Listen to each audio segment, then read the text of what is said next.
안녕하세요. 저는 얼마 전에 똥을 밟고 크게 데인 뒤에 초대박을 맞은 30대 초반의 평범한 주부예요. 똥 같은 전 남편과 이혼 후 굉장히 다른 삶을 살고 있거든요. 결혼한 지 3년 만에 이혼을 결정하게 된 사연을 글로 쓰게 되니 이상한 기분이네요.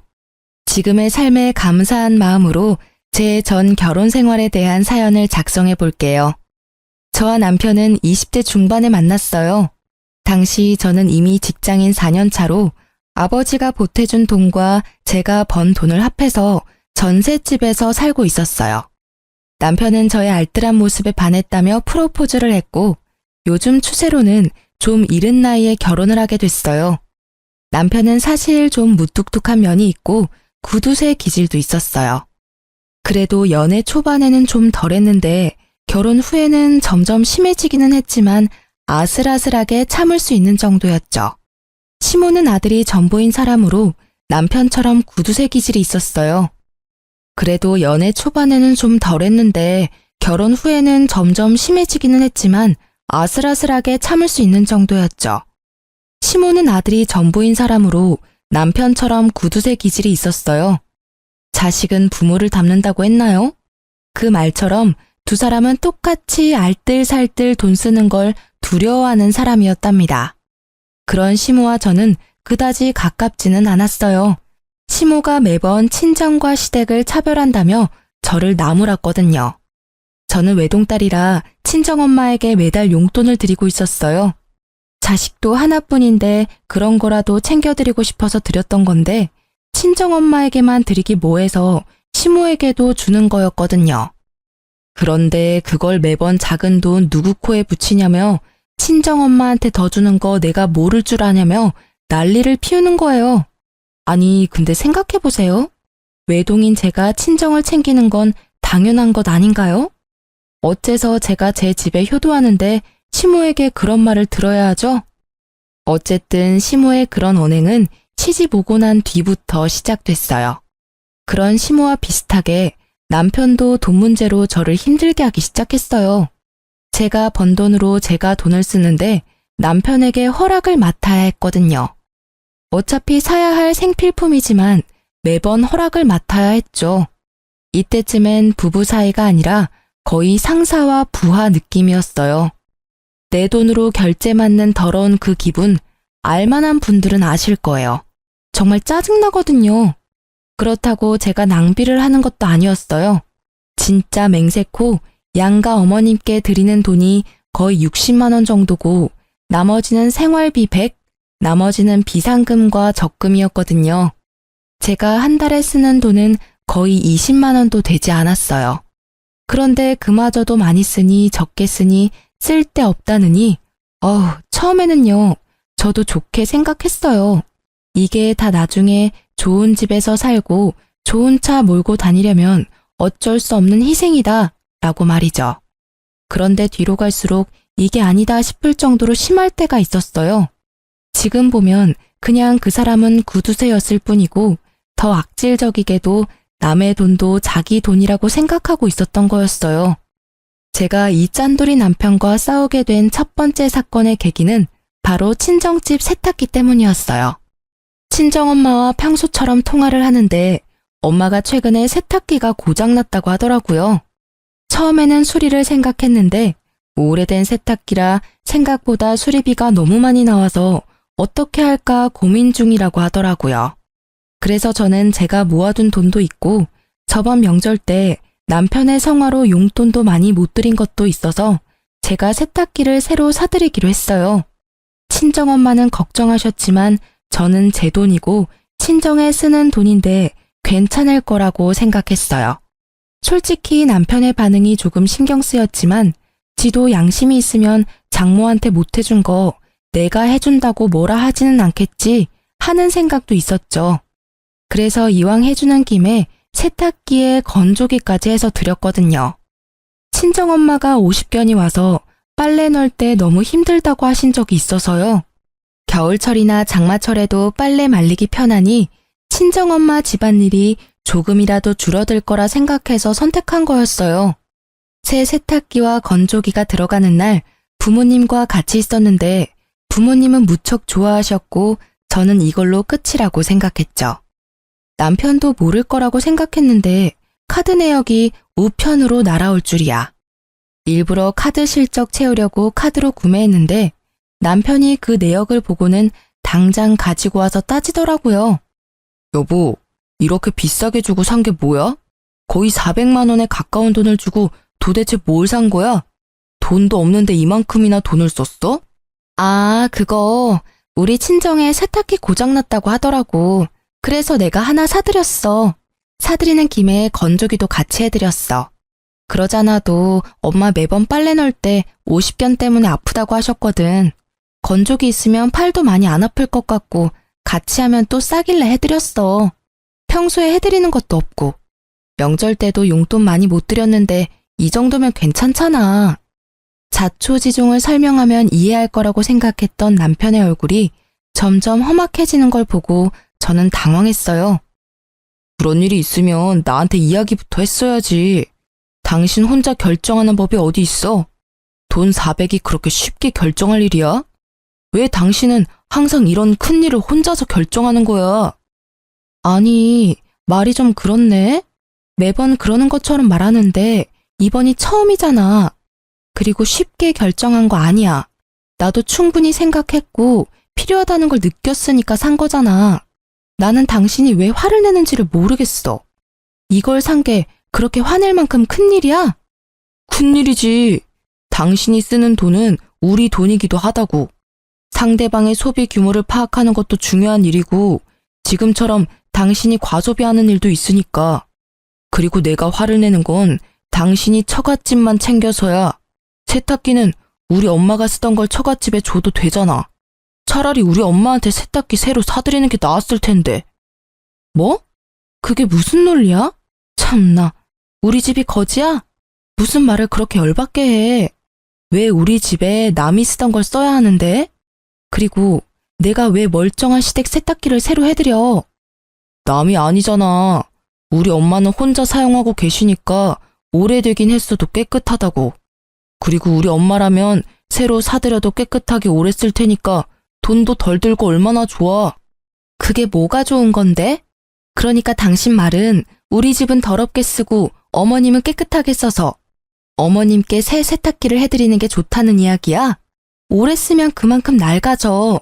그걸 좋은 점이라고 하는 거야? 근데 좋고 나쁜 걸 떠나서 일단 기분이 더럽잖아, 기분이. 왜 화를 내? 다 아껴 쓰자고 하는 말이잖아. 그렇게 아껴야 우리한테도 도움되고. 그건 아끼는 게 아니지. 비루하게 사는 거잖아. 어차피 이렇게 하나 저렇게 하나 돈 드는 건 마찬가지야. 그리고 친정집 세탁기가 망가졌는데 시댁에 새 걸 해줘야 한다는 당신 생각이 미친 거지. 이번 세탁기 건조기는 다 내가 모은 돈으로 해드린 거잖아. 자기한테 돈 달라고 한 적 있어? 내가 알아서 다 했고 이미 집에 들어가 있고 환불 안 되니까 앞으로 이 이야기는 꺼내지도 마. 알 같지도 않은 소리를.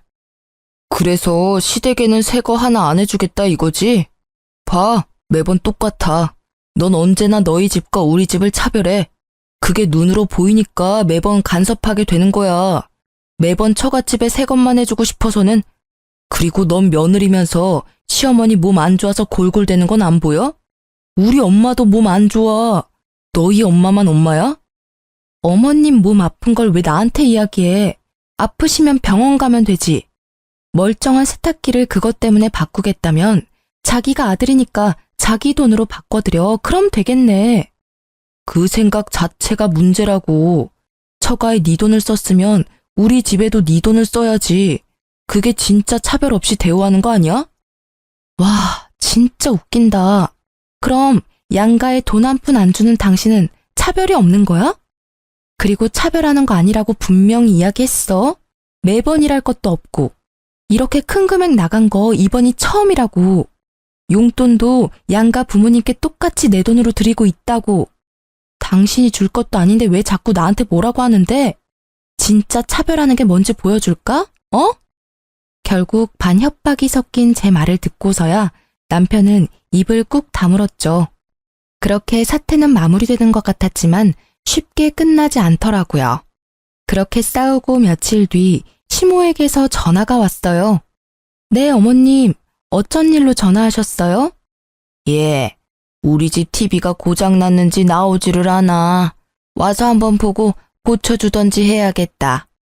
시모는 항상 무언가 원하는 게 있을 때만 먼저 연락을 했거든요. 이번에는 TV를 고쳐달라거나 사달라는 것처럼 보였죠.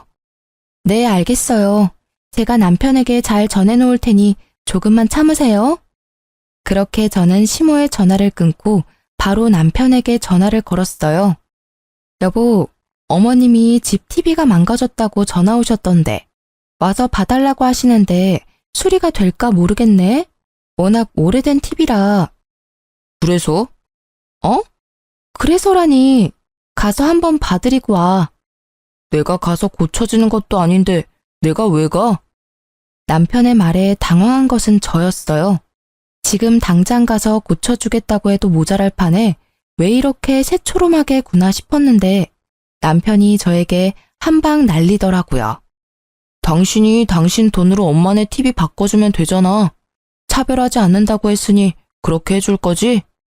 그럼 너는 뭘 해줄 건데? 뭐? 내가 왜 해줘야 되는데? 당신이 알아서 하라니까? 그게 차별하지 않는 거지. 장난치는 것도 정도가 있거든? 야, 친정집 세탁기 고장났을 때 네가 돈 한 푼이라도 냈어? 땡전 한 푼 보태준 적도 없으면서 뭐? 나더러 시어머니 TV까지 해내라고? 네가 친정집에 뭐라도 해주면 나도 해줄게. 그러니까 뭐 해줄 건데? 너 해주는 거 봐서 시댁에 해준다니까? 내가 돈 한 푼 안 냈다고 잔소리하지 말라고. 나는 아끼자고 분명히 이야기했잖아. 그런데 그만큼 큰 돈을 나랑 상의 없이 쓴 건 분명 당신 탓이지. 왜 나한테 화살을 돌려? 당신 돈으로 처가에 뭔가를 사줬으면 똑같이 당신 돈으로 시댁에도 사줘야지. 몰래 처갓집에만 가전 사주고 이러는 거 그게 처갓집이랑 시댁 차별하는 거 아니야? 말도 안 되는 말을 논리적으로 하려고 애쓰는 미친 남편 놈을 보며 저는 화를 꾹 누르며 맞받아쳤어요. 아, 그래. 그럼 이렇게 하면 되겠네. 우리 친정집에 TV가 오래되긴 했지만 자주 안 보셔서 깨끗하고 잘 나와. 그러니까 그거 어머님 드리고 친정집에 새로 TV 사드리면 될 것 같아. 괜찮은 생각이지. 얼마 전에 당신이 생각해낸 획기적인 아이디어잖아. 남편의 되먹지 못한 발언에 열받은 저는 남편에게 들었던 말 그대로 돌려줬어요. 그랬더니 이번에는 말도 안 하고 가만히 듣고만 있더라고요. 자기가 했던 이야기를 입장 바꿔 들어보니 어이없는 일이라는 걸 깨달았던 거죠. 어때, 기분이? 좋은 생각이라는 생각이 들어? 직접 당해보니까 진짜 어이없고 열받지 않아? 있지, 당신이 돈 아끼는 건 알겠는데 남의 돈으로 대리효도하는 짓은 하지 말자. 같이 살고 있는 사람 기분 나쁘게 만들 필요는 없지 않아? 결국 남편은 제 물음에 답하지 않고 시댁 TV 일은 자기가 해결하겠다고 하고 전화를 끊었어요. 저는 남편이 알아서 하겠다고 했으니 신경을 껐고요. 솔직히 전화상이 아니라 직접 보고 이야기했다면 얼굴을 한 방 날려버렸을 거라는 생각이 들 정도로 화가 났었어요. 이후에 시댁을 갔다가 깜짝 놀라 혀를 찰 수밖에 없었어요. 남편이 시댁에 사놓은 TV를 봤거든요. 그건 중고였어요. 한눈에도 오래돼 보이는 그런 누런 TV는 절대로 비싼 돈 주고 사오지는 않았을 것 같더라고요. 화면이 나오기는 하는데 예전 고장난 TV보다 연식이 더 오래된 제품이었죠. 저는 고개를 절레절레 흔들 수밖에 없었어요. 우리 집에 저걸 들이지 않은 게 다행이라는 생각을 하면서요. 그리고 시모는 그 TV를 볼 때마다 도리어 저에게 한 소리 하더라고요. 넌 생각이라는 게 있니? 어떻게 시댁 TV가 고장났는데 중고를 사줄 수가 있어? 너희 친정에는 번듯하게 새 거 비싼 걸로 넣어주고는 이러니 내가 차별한다는 말을 안 할 수가 없는 거야. 네가 하는 꼴을 봐라. 어머님, 죄송한데 저희 친정의 세탁기는 저희가 같이 모으는 생활비로 낸 게 아니라 제가 따로 모으는 돈에서 구입한 거예요. 어머님 댁의 TV는 남편이 알아서 하기로 해서 저는 잘 몰라요. 이렇게 오래된 모델을 가져온 이유가 있겠죠. 보나마나 네가 중간에서 또 바가지 긁었겠지. 그러니 아들이 나한테 이런 걸 사다 준 거 아니냐. 그리고 처갓집에 좋은 걸 해줬으면 시댁도 좋은 걸로 바꿔줘야 형평성에 맞는 거 아니니? 이 집안에 시집 와서는 여전히 친정에 마음을 두고 있으니 객식구밖에 더 되는 거 아니겠니? 자식은 부모 닮는 게지. 네가 이 모양인 걸 보면 네 부모님 교양도 눈에 훤하다 훤해. 그러니까 저한테 말씀하셔도 저는 모르는 일이고 남편이 다 알아서 한 일이에요. 그리고 저는 어머님께 따로 제 월급에서 용돈도 드리고 있는데 이런 문제는 남편이 해결하는 게 맞죠. 저한테 돈 맡겨두신 것도 아니시잖아요. 쥐꼬리만한 용돈 준다고 아주 유세를 떠는구나. 얼마나 똑똑한지 시어머니 말에 한마디도 빠짐없이 말대꾸하며 제 남편 우습게 보는 말까지 하고 아유, 내가 며느리를 잘못 들였어. 저는 시모가 왜 저한테 이러는지 이해가 안 가더라고요. 아니, TV를 중고로 사다 준 건 남편인데 왜 저를 혼내는 거죠? 그렇지만 남편이 사준 거라고 했더니 그 뒤에 그 이야기를 더 하지는 않았어요. 그렇게 이야기가 잘 정리되나 싶었는데 그리 쉽게 되지는 않더라고요. 남편의 구두쇠 기질은 날이 갈수록 더 심해졌어요. 그리고 그만큼 저도 시달리는 일이 많았죠. 물티슈 쓰는 것부터 물 사 먹는 것까지 간섭하며 저를 낭비하는 사람처럼 몰아가더라고요. 그래도 마음을 다잡아보려 했는데 더 큰일이 터져버리고 말았어요. 그날은 주말이라 오랜만에 부부둘이 같이 느긋하게 시간을 보내고 있었어요. 평소에는 둘 중 한 명이 야근으로 늦는 일이 많아 서로 얼굴 보기가 쉽지 않거든요. 늦잠을 자고 일어나려는데 전화가 울리더라고요. 친정엄마였어요. 여보세요? 엄마, 무슨 일 있어? 목소리가 왜 이렇게 갈라졌어? 얘, 어떡하니? 네 아빠 상태가 위독하대. 의사 말로는 오래 못 갈 거라고 하는데? 상태가 그렇게 많이 안 좋대? 좋은 약이라도 좀 써보라고 내가 의사쌤한테 말해볼게. 이미 그 단계는 이미 지나서 효과가 없을 거라고 말하더라. 그래도 원하면 써보긴 할 텐데 지금은 의미가 크게 없다고. 그래서 이렇게 손 놓고 기다려야 하는 거야? 좋아지기를 바라지만 아무리 봐도 상태가 안 좋아. 너도 나도 마음의 준비를 해야 한다고 선생님이. 울지 마. 지금 내가 갈게. 잠깐 기다리고 있어봐. 아니야, 됐어. 어차피 와도 너 못 들어와. 보호자 한 명만 특정 시간에 들어올 수 있대. 임종 때는 가족들 와서 봐도 된다고 하지만 아버지도 아버지지만 엄마가 걱정돼서 그러지. 병원비도 많이 나왔을 건데. 딸, 병원비는 걱정하지 마. 네 아버지가 보험을 잘 들어놨더라고. 아, 그러고 보니 네 아버지가 오늘 사망보험금 이야기하더라. 사망보험금? 커진 제 목소리에 남편 얼굴이 저를 향했어요. 저는 남편에게 아무것도 아니라는 제스처를 취한 채 다시 친정엄마와 이야기를 나눴죠. 그래, 사망하면 수령을 어떻게 해야 하는지 잘 알아보라고 하던데. 수령인이 나로 되어 있는데 네가 가서 받을 수 있는 방법이 없는지 좀 알아봐 줄래? 법정 상속인으로 되어 있으면 너도 상속인에 해당돼서 받으러 갈 수 있지 싶은데 내 이름으로 되어 있어서 어떻게 해야 할지 모르겠구나. 그래? 그럼 내가 보험회사 전화해 볼게. 수령인이 법정 상속인이 아니라 특정 사람으로 지정되어 있을 때 가족인 다른 사람이 수령하려면 어떻게 해야 하는지 물어보면 되지? 그래, 네 아버지가 미리 알아봐 놓으래. 어지간히도 우리가 걱정되시나 보다. 아무것도 못할까 봐. 당신 몸이나 걱정해야 할 때 왜 우리 걱정을 하는지. 또 흐느끼는 친정어머니를 달래며 화장대 앞에 거울을 보고 있었는데 남편 눈빛이 묘하게 반짝이는 걸 느꼈죠. 뭔가 찝찝한 느낌이 들어서 전화를 끊고 남편에게 물었어요. 아까 전에 전화할 때 왜 그렇게 빤히 쳐다본 거야? 이제 좀 있으면 장모님 생신이잖아.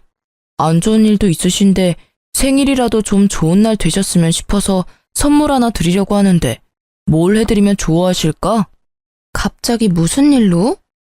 해마다 식사하고 용돈 조금 드리고 그게 일상이잖아. 선물하려고 할 때마다 경기하면서 안 된다고 한 사람이 무슨 선물은? 이번에는 좀 다르잖아. 어머님도 많이 힘드시니까 기운 차릴 만한 일도 있으셔야지. 잘 생각해봐. 어머님이 좋아하실 만한 걸로. 그럼 명품 가방이라도 드릴까? 정말로 별 생각 없이 던진 말이었어요. 남편이라면 절대로 받아들이지 않을 물건이라고 생각했거든요. 그렇지만 남편이 센 척 나오니 저도 그냥 센 척하고 싶었던 것뿐이랄까. 진짜 아무 생각 없이 던진 말이었는데 그런데 이게 무슨 일인지 갑자기 남편이 알겠다고 하더라고요. 그래, 그걸로 사드리자. 내가 봐서 사올게. 진짜로 사드릴 거야? 그래, 지금이라도 사위 노릇 해야 하지 않겠어? 힘드신데 옆에서 지탱하지 못하면 마음이라도 전달해야지. 그 말에 당황한 것은 저였어요. 이런 사람이 아닌데? 그런 걸 사볼 생각조차 하지 않는 사람인데 말이죠. 이때까지 저는 남편이 말만 그렇게 하고 사오지 않을 거라고 생각했어요. 그런데 그 바로 다음 날 남편이 진짜 가방을 사왔더라고요. 저도 아는 유명 브랜드의 고가의 명품 가방을요. 중고로 사도 몇백만 원이 넘는 이 가방을 남편이 가져오자 저는 놀랄 수밖에 없었어요. 친정엄마 생신날 그걸 떡하니 내놓으니 엄마 얼굴이 요 근래 드물게 활짝 피더라고요. 계속 힘든 일만 있었는데 좋은 일 정도는 있어야죠. 당신 이거 진짜로 사온 거야? 비싸지 않았어? 무슨 돈으로 이런 걸 산 거야? 한 1,000만 원 정도 주고 샀는데 살 때 이렇게 큰 돈 주고 물건을 사본 적이 처음이라 후덜덜 떨리더라고. 하며 남편이 너스레를 떠는 모습을 보며 저는 진심으로 남편에 대해 고마움을 느꼈어요. 그것이 고가의 가방이 아니라 하더라도 그 마음은 진심이었어요. 어머니가 힘들어하는 시기에 하나뿐인 사위와 딸이 맛있는 식사 대접에 마음을 다독여줄 따뜻한 선물을 해준다는 건 너무나 환영할 만한 일이니까요. 저는 그런 남편에게 진심을 담아 말했어요. 여보, 고마워. 엄마가 기운을 조금 차리신 것 같아서 나도 기분 좋아. 당신이 명품 가방 해준 것만큼 나도 잘할게. 뭘, 해야 할 일을 했을 뿐인데. 너무 신경 쓰지 말고 장모님 잘 지탱해드려. 자주 만나 뵙고 연락도 하고 말이야. 그렇게 친정엄마 생신이 훈훈하게 끝나는가 했는데 그 다음날 시모에게서 시댁으로 오라는 연락을 받았어요. 무슨 일인가 하고 갔더니 시모가 노발대발하며 저를 잡아먹을 것처럼 노려보더라고요. 네가 네 남편을 어떻게 요리를 했길래 그런 비싼 가방에 돈을 들이도록 만들었어? 말해봐. 네가 뭐라고 시켰으니까 나한테는 생전 선물도 안 해준 명품 가방을 처갓집에다 갖다 바친 거 아니야. 차별한다 내가 말했지만 이렇게 티가 나도록 나를 무시할 줄은 몰랐구나. 알고 보니 저희 엄마 카톡 프로필이 수정된 걸 보고 시모가 개거품을 문 거죠. 사위가 선물해준 가방. 그리고 사진에는 선물 받은 가방 사진이 떡하니 있었죠. 저는 당황했어요. 사실 처음에 뭘 사줄까 하고 물었을 때 명품 가방이라고 대답한 건 저였으니까요. 솔직히 진짜 사올 줄 누가 알았겠어요? 그러니 저도 시모에게 미안한 마음이 들더라고요. 어머님, 진정하세요. 그 가방은 저희 어머니 생신 선물로 이이가 선물해준 거라. 어머님 생신 때는 제가 예쁜 걸로 사드릴게요. 생일까지 어떻게 기다리니? 그리고 너희들 진짜 이러는 거 아니다. 내가 돈 때문에 명품 가방 때문에 이러는 거 같지? 아니야. 이런 사진 보면서 남편 없는 내 신세가 서럽고 자식이며 며느리한테도 홀대받는 내 인생이 불쌍해서 아이고. 말릴수록 더 심하게 과장되게 울고불고 하는 시모를 남편은 팔을 잡고 끌고 나가려고 했어요. 어머니, 잠깐 나가서 이야기해요. 조용한 데서 이야기 좀 하자고요. 놔, 내 전연한테 직접 들어야겠어. 너를 어떻게 구워 삶았길래, 제발요. 따라오세요. 결국 시모를 끌고 가다시피 한 남편은 시모와 집 밖으로 나갔어요. 저는 걱정이 됐어요. 말주변 없는 저 사람이 제대로 말을 전달할 수 있을까 하고요. 정말 작은 걱정이었지만 이때는 너무 미치겠더라고요. 말 한마디에 진짜 시모의 분노를 살 수 있으니까요. 그래서 몰래 저도 나가서 이야기를 들으려고 했는데 마침 베란다 문이 열려 있더라고요. 시댁 집이 2층이라 당장 베란다 쪽으로 나가서 몸을 기울였어요. 처음에는 소곤거리는 소리라 안 들렸는데 최대한 집중하니까 잘 들리더라고요. 장인어른이 지금 위독하신데 곧 돌아가실 것 같아요. 근데 보험을 빵빵하게 들어놓으셨는지 사망보험금이 어마어마하더라고요. 나중에 그거 타면 어머니한테 더 좋은 거 해드릴 테니까 조금만 참아요. 예? 와이프 외동딸이잖아. 장모님이 받아도 반은 와이프 몫이거든요. 그러니까 지금은 참으시라고요. 그 돈 들어올 때까지만. 그래? 아이고 잘 됐네. 쓸모도 없는 며느리 이제야 쓸 일이 생겼어. 잘 됐다 얘. 보험금 타면 그걸로 팔자 피는 건 순식간이야. 그 집안에서 너희 결혼할 때 해준 거 하나도 없더니 죽을 때가 되니 도움이 되는구나. 너도 이제 팔자 피는 거야. 잘 됐어. 저는 제 귀를 의심했어요. 내가 들은 게 진짜 현실인가? 이건 꿈이 아닌가? 하는 생각이 들 정도였죠. 두 사람이 돌아오는 소리가 들려 저도 불이 나게 현관으로 달려나갔죠. 열이 받아서 두 사람에게 한 소리 하려고 결심하던 차에 친정엄마한테 전화가 왔어요. 저는 남편과 시모를 두고 그대로 밖으로 나가 전화를 받았죠. 응, 엄마, 무슨 일이야? 예, 어떻게 이럴 수 있어? 사위한테 받은 가장고리가 떨어져서 수리하러 갔더니 자기네 제품이 아니라며 수리를 거부하던데 이거 설마 가짜 제품이니? 뭐? 그게 무슨 말이야? 아이고, 내가 거기서 받은 수모를 생각하면 손발이 떨리고 아니, 가품을 줬으면 가품이라고 말을 해주면 될 것을 왜 가짜를 진짜라고 속이는 거니? 저는 그 길로 불이 나게 친정으로 달려갔고 그 가방을 들고 전문 매장을 찾았어요. 직원이 딱 보더니 SA급도 아닌 B급 짝퉁이라더군요. 저도 친정어머니도 명품을 직접 본 적이 없으니 그게 가짜인지 진짜인지 알 길도 없었던 거고요. 실망한 친정어머니를 달래는 저는 수치스러움과 분노로 머릿속이 가득 찼어요.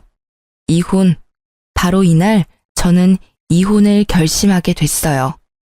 막대 먹은 무개념 짠돌이 남편과의 이혼을 말이죠. 그리고 저는 그 나쁜 놈과 아버지를 모욕한 시모에게 복수를 계획했어요. 지들이 했던 대로 아주 치사하고 더럽고 열받는 복수를 말이죠. 이후로 저는 대놓고 시댁과 친정을 차별하기 시작했어요. 좋은 것이 있으면 무조건 시모가 있는 데서 친정에 해줘야겠다고 이야기하고 제가 모은 돈을 털어서 친정에 바리바리 먹을 것, 입을 것, 가전제품 같은 것들을 해다 줬어요. 남편과 시모가 볼 때 더 많이 해드렸죠.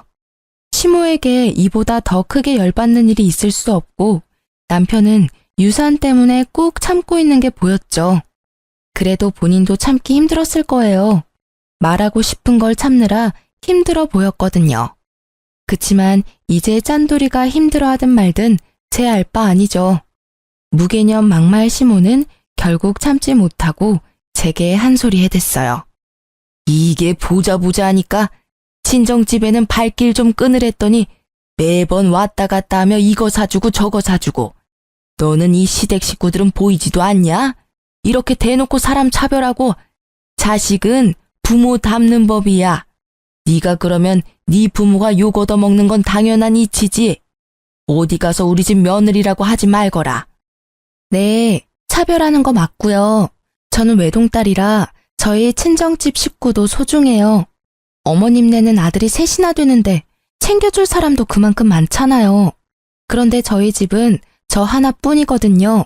제가 아무리 친정을 챙겨도 어머님네 새형제가 챙기는 것보단 덜하겠죠. 안 그래요? 시모에게 아들 셋은 자신과 똑같은 구두쇠들 셋이었거든요. 그러니 용돈도 저만 드리고 있었고 나머지 형님들은 용돈 자체도 드리지 않더라고요. 그러니 제가 친정에 해주는 것들이 부러울 법도 했던 거죠. 그래서 힘껏 빈정거려줬어요. 그것도 아들 못 낳은 너네 엄마 팔자지. 그럼 아들을 든든히 낳았어야지. 이렇게 남의 집안 며느리로 들어온 딸에게 이거 사달라 저거 사달라. 너희 집안도 참 사람들이 베어먹지를 못했어. 결국 친정집을 걸고 넘어지는 시모에게 저는 대놓고 두 아주버님 흉을 좀 봤어요. 아, 그래서 어머님은 두 아주버님한테 잘 대접받고 계시나요? 연락도 자주 안 하시는 것 같던데. 형님들도 연락 없으시잖아요. 하긴 그것도 어머님 팔자시죠. 어머님이 매번 자식은 부모 닮는다고 하셨는데 그 말이 딱 맞네요. 두 아주버님도 어머님을 똑 닮으셔가지고 참 야무지세요. 그죠? 뭐? 인연이 이거 아주 못하는 말이 없네. 이제 막 가기로 결정한 거니? 이 싸가지가 없는 년, 막 떼먹은 년. 어디서 이런 벼락 맞을 년이 집안에 들어와가지고 불쌍한 친정집 챙겨주느라 시모 고생하는 건 눈에 보이지도 않지? 네 남편을 본받아. 장모 눈치 보느라 그 비싼 가방까지 해주고. 가방 이야기에 빡친 저는 웃으며 시모에게 말했어요. 저도 가방 사드릴게요. 그럼 됐죠? 그리고 며칠 뒤 시모의 생일날 저는 정말로 가방을 샀어요. 물론 짝퉁으로요. 생일날 그 가방을 받고 좋아하는 시모의 얼굴에 어찌나 기분이 좋던지 조만간 그 얼굴이 일그러질 걸 생각하며 저는 싱긋 웃었어요. 남편놈은 본인이 장모에게 해준 가방 때문에 제가 시모에게 가방을 선물해줬다고 생각하고 있더라고요. 뭐 반쯤은 맞는 말이었죠. 짝퉁 선물에는 짝퉁 선물로. 저는 얼른 그게 가짜라는 걸 알아차리도록 하기 위해서 일부러 시모의 가방 지퍼 부분을 잡고 확 뜯어버렸어요. 시모에게 수리를 하셔야 할 것 같다고 구매처 장소까지 똑똑히 알려드렸죠.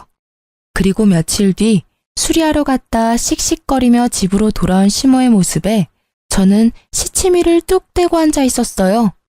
너 나한테 감히 가짜를 줬어? 어떻게 할 거야?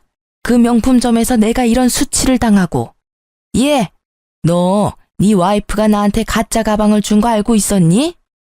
당신 뭐 하는 짓이야? 어머님 생신에 가짜 가방을 선물하면 어쩌자는 거야? 진짜 개념도 없고 생각도 없구나. 내가 장모님께 해준 게 얼만데 이런 식으로 은혜를 원수로 갚아. 은혜 같은 소리하고 자빠졌네. 야, 다른 사람은 다 나 욕해도 당신이랑 어머님은 나 욕하면 안 되지. 당신이 했던 짓이 있는데 나를 탓하는 건 웃기지 않아?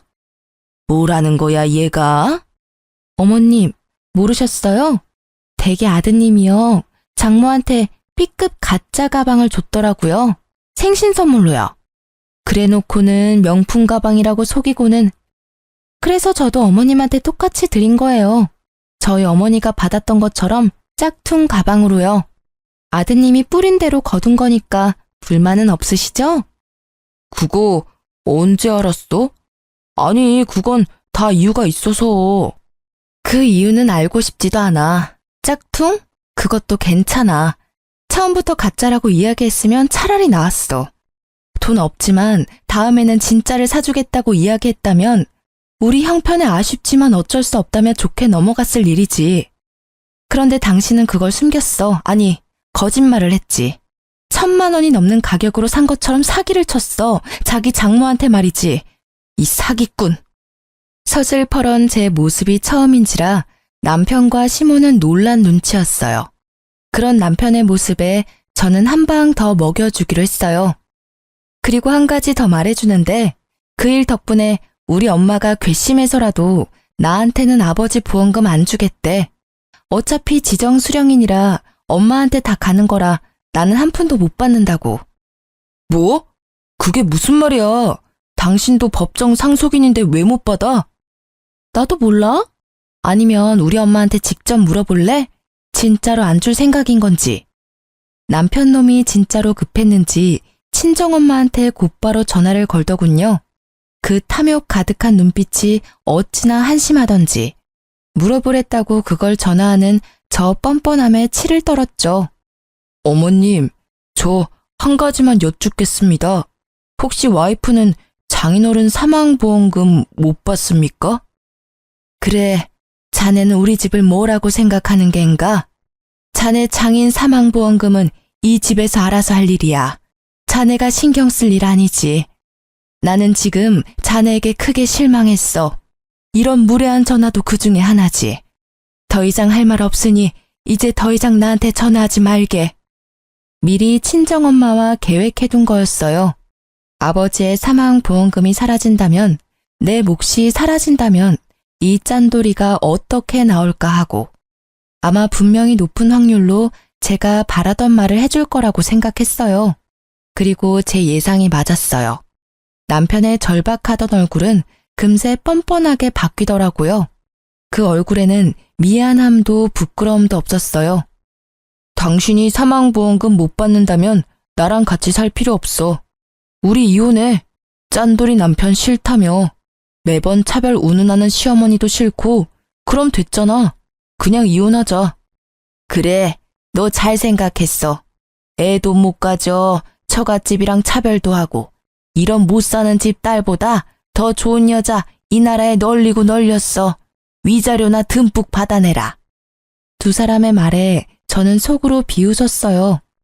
지금 부부가 같이 사는 집도 제 명의로 된 전셋집이고 그마저도 결혼 중에 마련한 게 아니라 제가 처녀 시절부터 마련해서 온 것인데 지들 위자료 받을 생각으로 가득하더라고요. 이혼 소송할 거지? 어차피 합의 이혼은 안 될 것 같으니까. 나는 당신이 유책 배우자라고 생각하고 그렇게 증거 모을 테니까 위자료는 아마 당신이 내야 할 거야. 그게 무슨 소리야.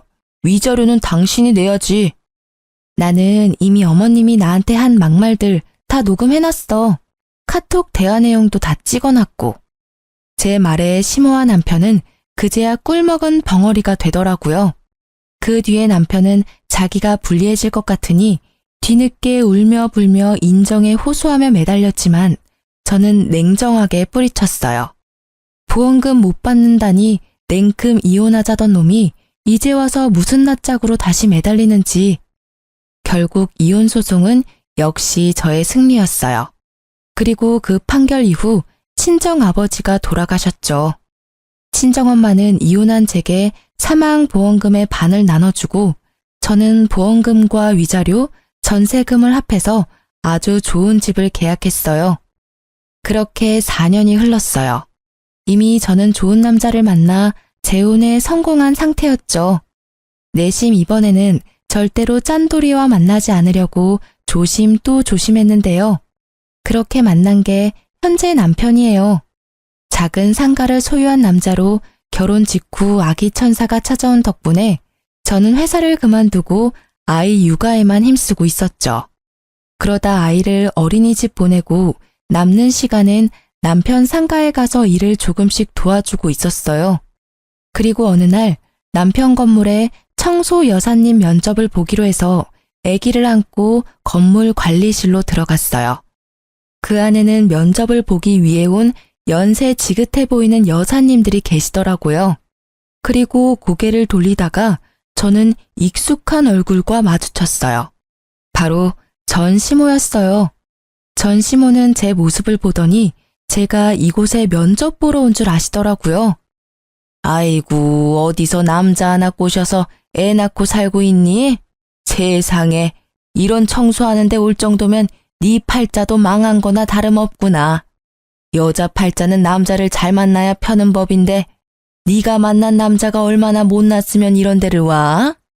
우리 아들이랑 헤어지고 어떻게 사는지 척보니 알만하구나. 그러게 왜 그 난리를 치며 이혼까지 해가지고는 내가 무어라 말하기 전에 먼저 치고 나오더라고요. 저는 아무 말 없이 그냥 듣고만 있었어요. 그냥 웃겼어요. 자기 처지도 모르고 여기 와서 잘난 체 하는 게 제 무덤 열심히 파고 있는 모양이더라고요. 그래도 애는 하나 낳아줬나 보네.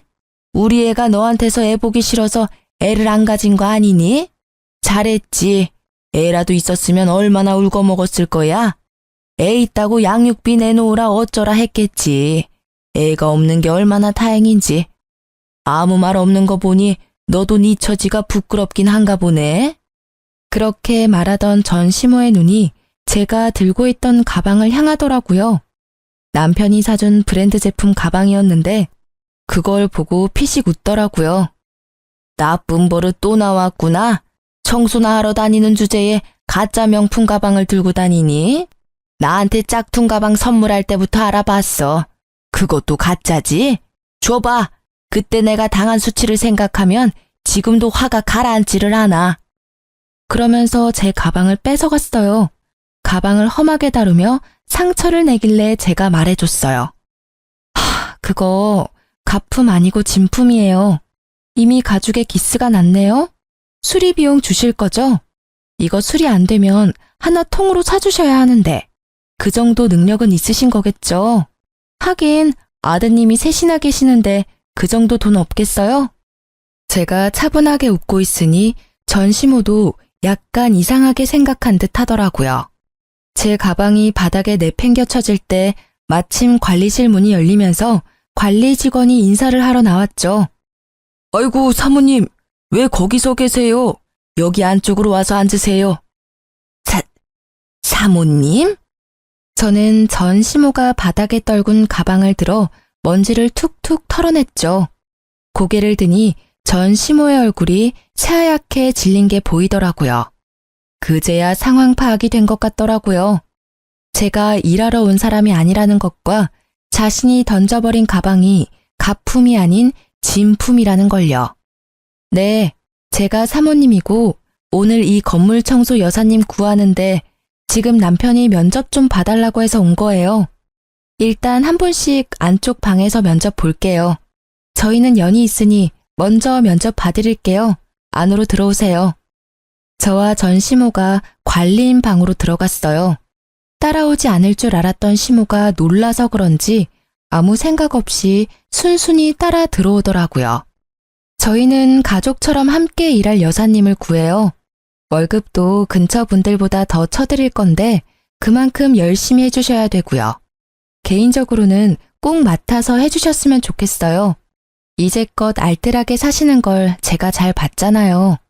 우리 건물도 그렇게 알뜰살뜰 잘 꾸려서 청소해 주실 것 같아서요. 제 말에도 아무 대답을 하지 못하더라고요. 불과 5분 전과는 정반대인 상황이 너무 웃겼어요. 그리고 그 사색이 된 표정에 통쾌하기도 했고요. 절 괴롭힐 때는 보지 못했던 얼굴이 너무 속 시원했어요. 그런데 전 남편은 뭐 하는 사람인지 모르겠네요. 대체 뭘 하고 다니길래 늙은 노모를 일하러 여기까지 보냈대요? 요새 일 다니고 있긴 해요?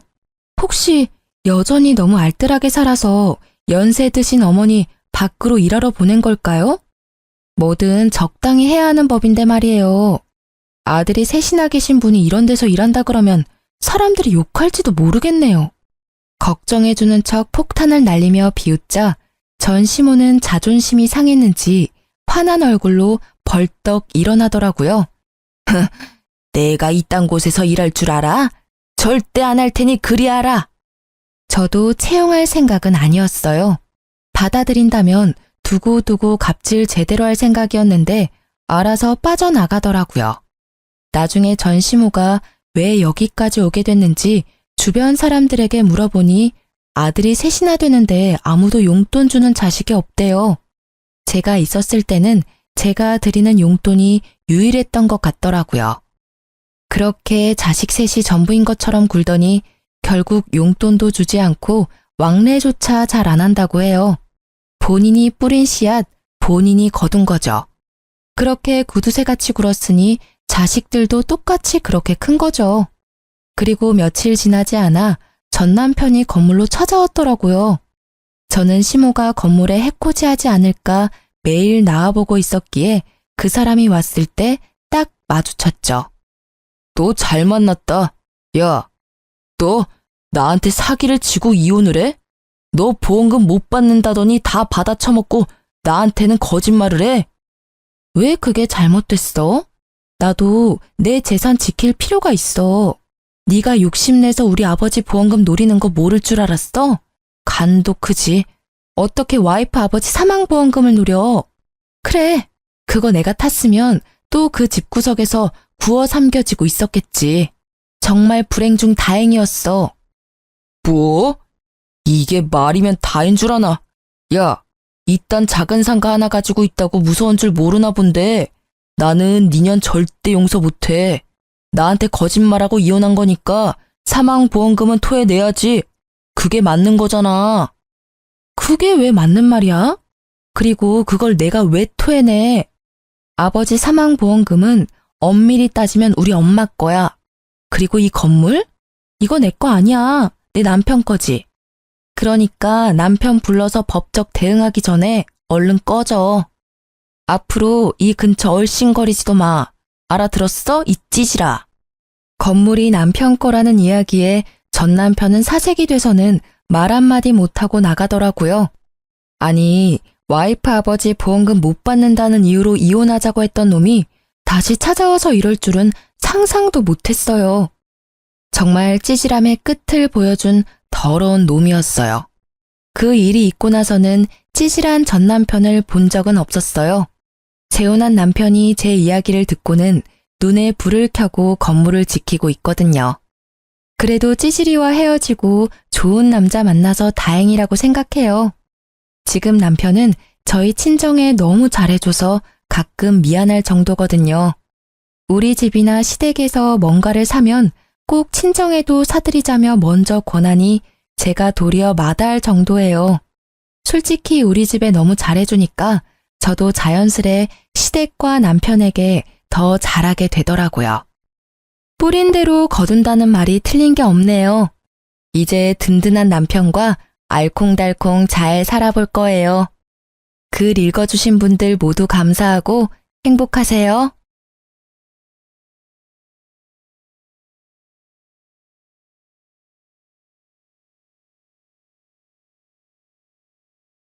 안녕하세요. 저는 서울에 사는 30대 후반 여자입니다.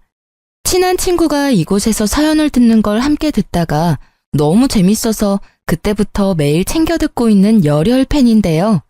기막힌 사연이라면 저도 빠지지 않는 것 같아서 용기 내서 사연 한번 보내봅니다. 주변 사람들에게도 차마 말 못했던 제 이야기를 이곳에서 털어놔 볼게요.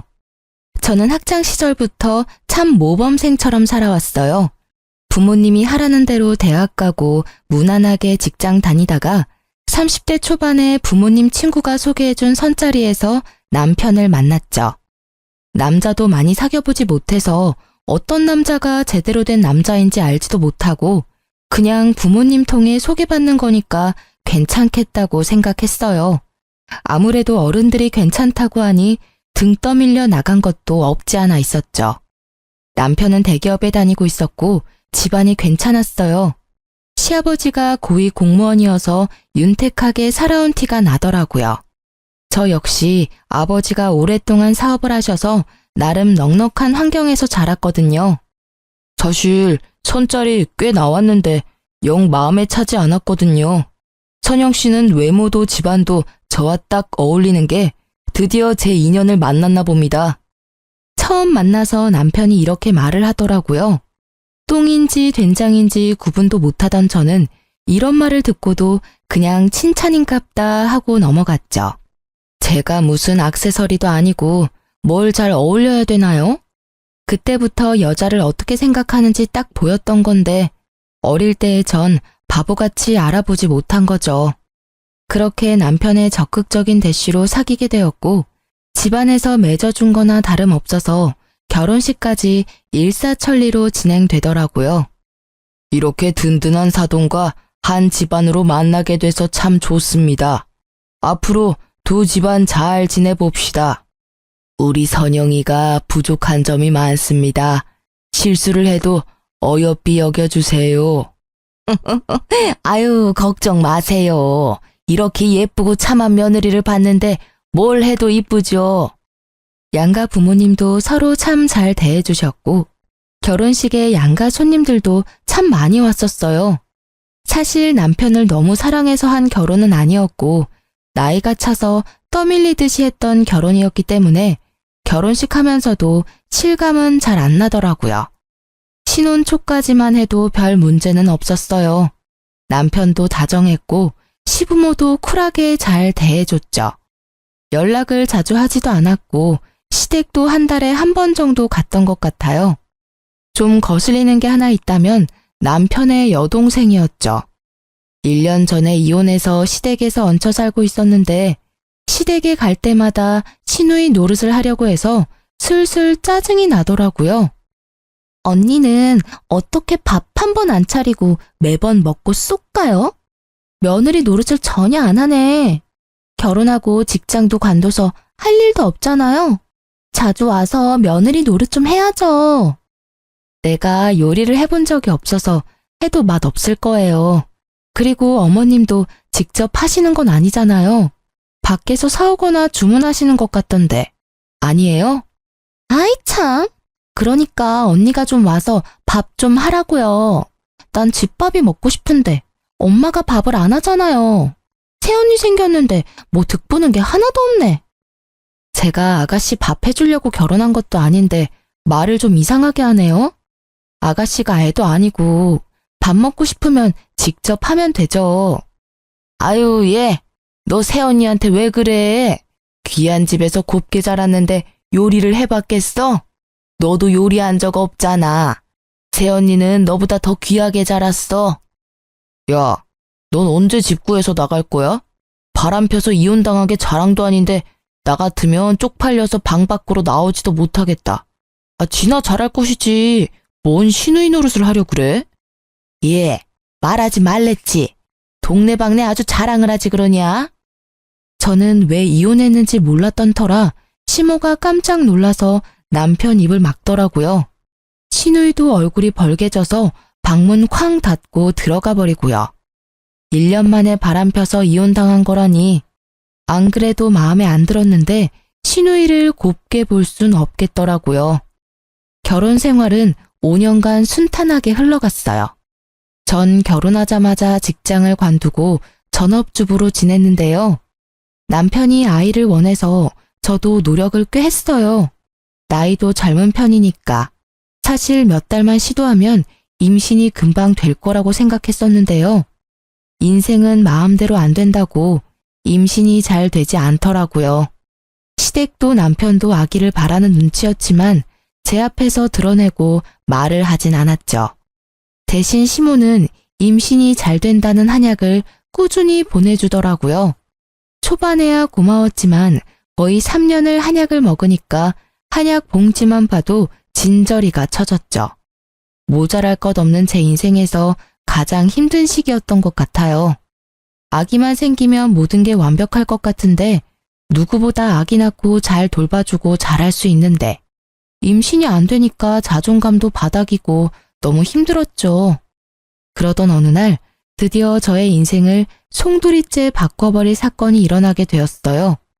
아직도 전화를 받던 그날 아침이 또렷이 떠오르네요. 남편 출근시키고 간단히 아침 먹고 있는데 엄마한테 전화가 왔어요. 선영아, 엄마 말 듣고 너무 놀라지 말고 들어. 아빠 사업이 좀 어려워져서 정리하시게 됐어. 너가 듣고 걱정할까봐 미리 말 안 했어. 그게 정말이에요? 아무리 그래도 나한테 말은 해줬어야지. 사업이 많이 힘들어졌던 거예요? 그럼 회사 문을 닫았단 거예요? 그렇게 됐어. 직원들도 다 내보냈고. 너도 아기 문제 때문에 걱정이 많은데 더 스트레스 받을까봐 말 안 했지.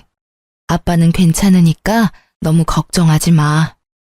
제가 중학생 때부터 하셨던 회사였고 작지만 꽤 탄탄하다고 생각했는데 문까지 닫았다니 너무 충격이었죠.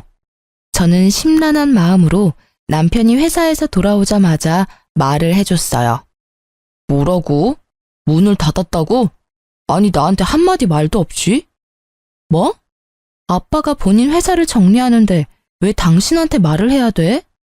아니, 내가 경영학과 나오기도 했고 난 때 되면 내가 넘겨받을 거라고 생각했는데 이렇게 되니까 너무 당황스러운데?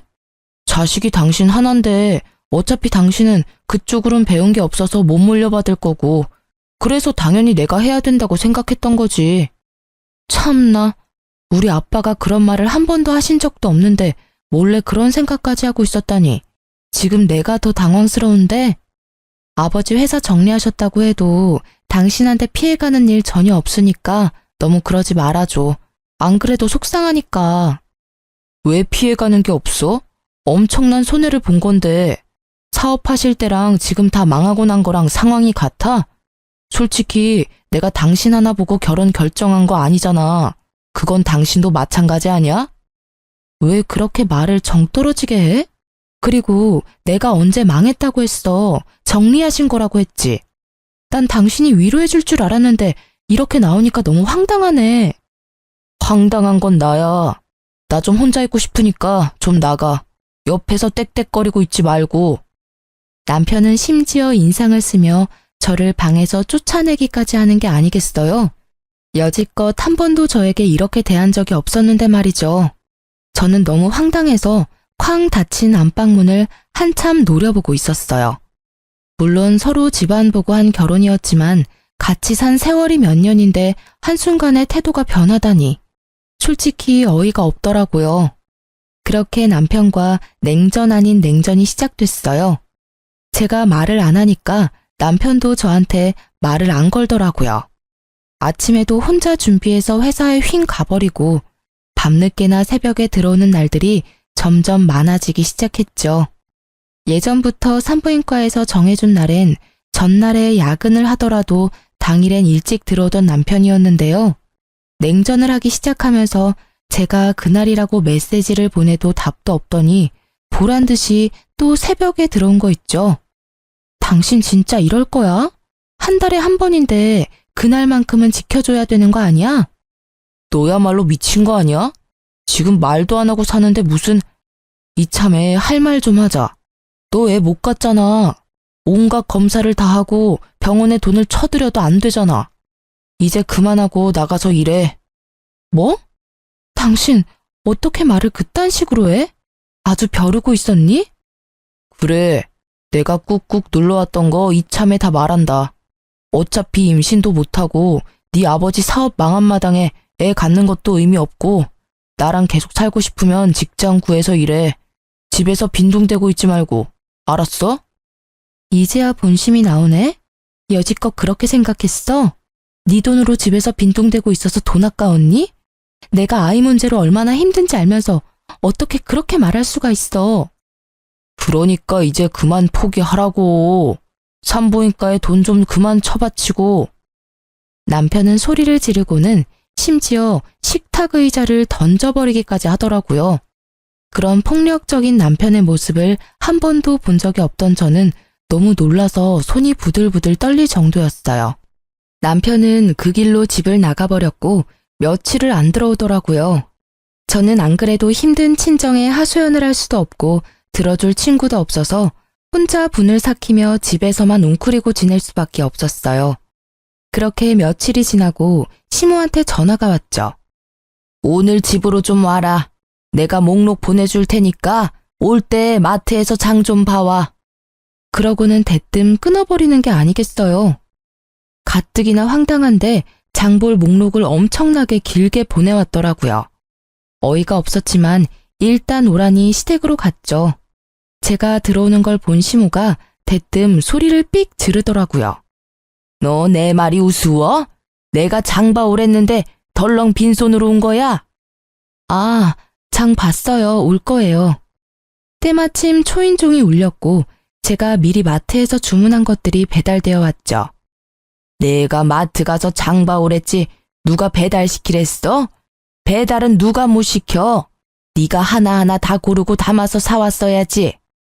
요즘 다 배달시키는데 힘들게 뭐하러 그래요. 장 보면 제가 택시 타고 다 들고 오란 거예요. 이렇게 배달시키면 서로 편하고 얼마나 좋아요. 시모는 기가 막히는 표정으로 입을 벌리고 저를 보고 있더라고요. 아주 기가 막히네, 기가 막혀. 사기 결혼까지 한 주제에 어쩜 이렇게 버릇이 없는지. 넌 예전부터 그랬어. 할 말 따박따박하고. 사기 결혼이라뇨? 그게 무슨 말이에요? 니네 집 망했다며? 결혼하고 5년 만에 개털이 됐는데 이게 사기 결혼 아니면 뭐니? 앞으로 네 뒤치다거리를 우리 아들이 다 해야 되잖아. 어쩐지 내가 결혼할 때부터 반대하고 싶더라니. 이럴까봐 사업하는 집안은 안 된다고 그렇게 말을 했는데 아이고 망했어. 앞으로 남들 부끄러워서 어떻게 다닐 거야? 그게 무슨, 제 아버지가 사업 정리하신 게 남들 부끄러울 만큼 잘못한 일은 아닌 것 같은데요. 왜 이러시는지 모르겠는데요. 더 있으면 더 안 좋은 소리 듣고 저도 화날 것 같으니까 이만 가볼게요. 저는 화가 나서 주체할 수 없을 것 같아 시댁을 나와버렸어요. 등 뒤에서 시모의 날카로운 소리가 가슴을 후벼 파더군요. 저 싸가지 없는 것 좀 봐. 집안 빼면 볼 것도 없는 거 집안에 들여놨더니 애도 못 낳고 생거지가 됐으니 저걸 어째? 아이고 내 팔자야. 아니 이렇게 저를 대하는 게 180도 달라져 버렸는지 한순간에 돌변해버린 남편과 시댁의 태도에 너무 큰 상처를 받고 말았죠. 지난 결혼 생활 동안 같이 웃으며 화목하게 지냈던 건 모두 연기였단 생각이 들더라고요. 제 결혼 생활은 모래 위에 지어졌던 겉만 번지르르한 멋진 모래성이었던 모양이에요. 아무리 멋지고 예쁘면 뭐하나요? 한 번에 허물어져 버리는데 말이죠. 모든 게 허무하게 느껴지면서 도대체 제가 왜 시댁에 잘 보이려고 노력하고 아기를 가지려고 애를 썼는지 다 헛수고처럼 느껴졌어요. 시모한테 얘기를 들었는지 시누이한테도 전화가 계속 오길래 그냥 안 받고 핸드폰을 꺼버렸어요. 남편은 집에 들어오지도 않고 시모와 시누이는 계속 전화 오고 진짜 제 처지가 너무 서럽게 느껴졌답니다. 아니 시누이는 지가 뭔데 며느리 도리를 다 하라는 둥 오늘까지 지 엄마한테 사과 안 하면 가만 안 있겠다는 둥 그딴 메시지를 매일같이 보내는지 어이가 없었어요. 며칠이 지나도 계속 전화가 오길래 너무 열이 받아서 확 받아버렸죠. 너 왜 전화를 안 받아? 집도 망한 게 네가 아직도 잘난 줄 알아? 지 부모 빼가 아니면 개뿔도 없는 게 너 계속 우리 집안에서 빌붙어 살고 싶으면 앞으로 행동 똑바로 해. 우리 아들 고생 그만 시키고 얼른 직장 잡아서 일하던가. 그거 안 되면 앞으로 우리 집에 와서 청소하고 밥해. 밥값은 해야 될 거 아니야. 제가 왜 거기 가서 청소하고 밥을 해요? 시댁에서 빌붙어 사는 아가씨한테 하라고 하세요. 나중에 감당 못할 일 그만 버리시고 용건 없으면 전화도 그만하세요. 저는 시모한테 빽 쏘아붙이고 전화를 끊어버렸어요. 이때 이혼을 해야겠다고 더욱 마음을 굳게 먹게 되었죠. 남편도 집에 안 들어오고 시모도 말하는 투가 이혼을 바라고 있는 것 같았거든요. 그것보다 시댁 식구들의 가면 속에 본 얼굴을 보게 되니 참 역겹더군요. 어떻게든 내가 당한 것보다 몇백 배는 더 갚아주고 이혼하리라 다짐했어요. 남편이 집에 들어오거나 말거나 신경도 쓰지 않았더니 이번에는 집에 들어와서 제 속을 뒤집어 놓기 일쑤더군요. 일자리는 좀 알아보고 있어?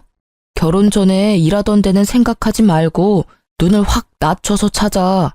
어차피 당신 능력도 안 되잖아. 전문직도 아니고 지금 찬밥 더운 밥 가릴 때야. 어디 격리 자리라도 알아봐. 정 안 되면 편의점 알바를 하던지. 요즘 돈 많이 받는데. 왜 자꾸 일을 구하라고 난리야? 나한테 생활비 주는 게 그렇게 아까워? 솔직히 내가 집에 들어와서 밥을 먹냐 뭘 하냐? 다 회사에서 먹고 오고 밤 늦게 들어오는데 다 너 혼자 먹고 쓰는 거잖아. 네 생활비는 네가 내야지. 애가 있는 것도 아닌데. 그리고 지금 집이 망했는데 그렇게 우아 떨 때야? 한 푼이라도 벌어서 니네 집에도 좀 갖다 줘야 될 거 아니야. 설마 내 돈 갖다가 퍼주는 건 아니지? 자꾸 말 그딴 식으로 할래? 그리고 신혼 초부터 내가 쓰는 돈은 네가 준 거 아니잖아. 다 내 돈으로 쓴 거지. 생활비 얼마나 줬다고 유세는? 그땐 진짜 하루가 멀다 하고 싸운 것 같아요. 시작은 항상 일자리 구하고 있냐 확인하는 걸로 시작해서 별거 아닌 거에도 다 시비를 걸더라고요. 얕은 그 인간 속이 훤히 보이는데 그 인간은 내가 모를 거라고 생각했나 봐요. 이혼하고 싶어 죽겠는데 절대 지 입으론 말 못 꺼낸다 이거죠. 저도 마찬가지였어요. 유책 배우자가 되기 싫으니 이를 악물고 참았던 거죠. 그렇게 힘든 시간이 계속 흘러갔고 저는 기분 전환할 겸 친한 사촌 오빠를 만나러 갔어요. 저보다 1살 많아서 어릴 때부터 친하게 지냈었거든요. 내가 너무 바쁘다 보니까 자주 못 만나네. 근데 얼굴이 왜 이렇게 안 좋아? 무슨 걱정 있어? 큰아버지 사업 때문에 그래? 아니야, 괜찮아. 아버지도 잘 지내고 계셔. 그나저나 오빠 진짜 대단하다. 이렇게 큰 병원 원장이라니 진짜 바쁘겠어. 그래, 일 버려놓으니 진짜 너무 바쁘네. 이렇게 확장하려고 한 건 아닌데. 어쩌다 보니까 건물 전체를 병원으로 만들게 됐네. 요즘은 또 이렇게 해야 된다고 하더라고. 너무 멋있어, 오빠. 오빠가 정형외과 전문이지만 이렇게 점점 종합병원급으로 늘려가니까 진짜 대단한 거야. 한참 오빠와 신나게 이야기하고 있는데 갑자기 어떤 사람이 우리 앞에 딱 서는 게 아니겠어요. 놀라서 보니까 세상에 밉상 시누이가 팔짱을 끼고 저를 째려보고 있더군요. 어머, 이게 뭐 하는 거야? 지금 대낮에 이렇게 당당하게 다른 남자 만나도 되는 거예요? 우리 오빠는 알아요? 아가씨, 예의 원래 없는 건 잘 아는데 그래도 처음 보는 사람 앞에서 그게 무슨 말버릇이에요? 내 사촌 오빠예요.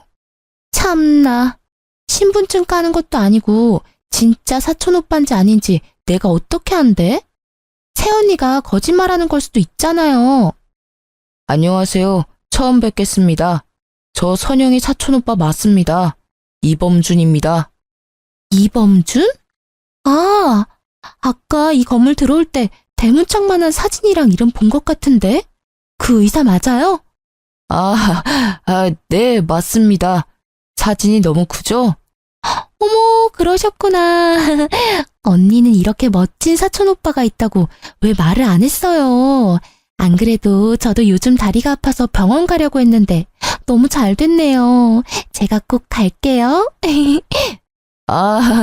네, 그럼요. 선영이 가족인데 제가 최선 다해서 치료해 드릴게요. 갑자기 시누이 태도가 확 달라지면서 혀 꼬부라지는 소리를 내는데 참 기가 막히더라고요. 억지로 보내려고 해도 시누이가 안 가고 버티고 있기까지 했죠. 마침 나 약속이 끝나서 아무 일정도 없거든요. 이렇게 새언니 밖에서 만난 김에 셋이 같이 저녁이라도 먹을까요? 아니요, 저 지금 집에 가야 돼요. 어머니가 그렇게 매일 당부하시는 대로 오빠 밥 차려야죠. 오빠, 나 갈게. 다음에 봐. 저는 아가씨를 끌고 건물 밖을 나왔어요. 집까지 데려다 달라고 해서 어쩔 수 없이 시누이를 태우고 운전을 해야 했어요. 근데 사촌 오빠 결혼했어요? 나이는 몇 살이에요? 아가씨가 그게 왜 궁금해요? 아니, 너무 훈남이고 직업도 최고니까 궁금하잖아요. 왜 말 안 해줘요? 그런다고 내가 못 알아낼 것 같아요? 오빠는 알죠? 몇 년 전에 이혼했어요. 지금 너무 바빠서 여자 만날 정신 없대요. 됐죠? 어머, 완전 잘 됐다. 우리 둘 다 한 번씩 갔다 왔네. 뭐가 잘 됐다는 건지 진짜 기가 막히더라고요. 어디 지 같은 백수를 우리 사촌 오빠한테 갖다 대는지. 거기다 사돈이잖아요. 더 말하기도 짜증나서 신우 말도 무시하고 그냥 입을 다물어 버렸어요. 시모 얼굴 보기도 싫어서 들어가자는 시누이를 거의 밀다시피 해서 내려주고 보내버렸네요. 참 웃긴 게 그날 이후로 시누이가 얼마나 상냥하게 안부 메시지를 보내던지요. 제가 무시하니까 이제 시모까지 전화를 하는데 목소리가 사뭇 다르더군요. 오늘 저녁에 같이 외식할까? 우리 가족 모인 지도 참 오래됐네. 우리 며느리 본 지도 오래되었고 말이야. 전 돈 없는데요. 남편한테 생활비도 못 받는데 외식이 웬 말인가요? 당연히 시어미가 사야지. 아니 그리고 그 녀석이 왜 생활비를 안 줘? 걱정 마. 내가 아주 홍근형을 내줄 테니. 그럼 오늘 시간 되니? 아니요. 저 일 구하러 다녀서 너무 바빠요. 당분간 시간 없을 것 같아요. 그럼 내가 전화로 잠깐 말 좀 할게. 너 그 사촌 오빠 있지 않니? 내가 안 된다고 해도 미진이가 하도 나를 들들 볶아서 말이야. 한번 소개팅 해주면 어떨까? 어머니, 지금 무슨 소리세요? 서로 사돈 사이인데 무슨 소개팅을 해요? 아니, 요즘에 겹사돈도 많아. 아니, 그리고 뭐 나중 일은 모르는 거지. 나중에 어떻게 될 것 같은데요? 뭐 원하는 거라도 있으신가 봐요. 암튼 그건 절대 안 되고 사촌 오빠는 전혀 생각 없으니까 다신 말 꺼내지 말아주세요. 미진이가 매일 날 못 살게 해서 그래. 그냥 한 번만 만나게 해주면 잠잠해질 거야.